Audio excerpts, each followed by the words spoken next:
మీరు చూస్తున్న మిర్చి రకం వచ్చేసి తేజ మిర్చి అండి. రకం పేరు తేజ మిర్చి. క్వాలిటీ పరంగా మీరు చూసుకుంటే కనుక డీలక్స్ క్వాలిటీ అండి.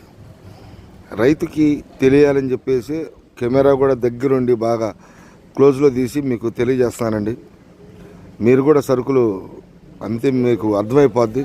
మీరు సరుకులు అమ్ముంటే క్వాలిటీ చూసుకుంటే డీలక్స్ క్వాలిటీ ఎలా ఉంటుంది, బెస్ట్ క్వాలిటీ ఎలా ఉంటుంది అని చెప్పేసి డీలక్స్ క్వాలిటీ మిర్చి ధర ఈరోజు గుంటూరు మార్కెట్లో డేట్ చూస్తే ఆగస్టు 19, 2025 ఈరోజు మంగళవారం నాడు 14,500 రూపాయలు అయితే మార్కెట్లో అమ్మకం జరిగిందండి. క్వాలిటీ ప్రకారంగా అయితే డీలక్స్ క్వాలిటీలు మార్కెట్లో అయితే కొంచెం మూమెంటు పర్లేదండి, బాగానే ఉంది. మీడియం బెస్ట్ రకాలు సేల్స్ పరంగా బాగుండే బిఎఫ్ రకాలు కూడా డీలక్స్ క్వాలిటీ 14,500 జరిగింది.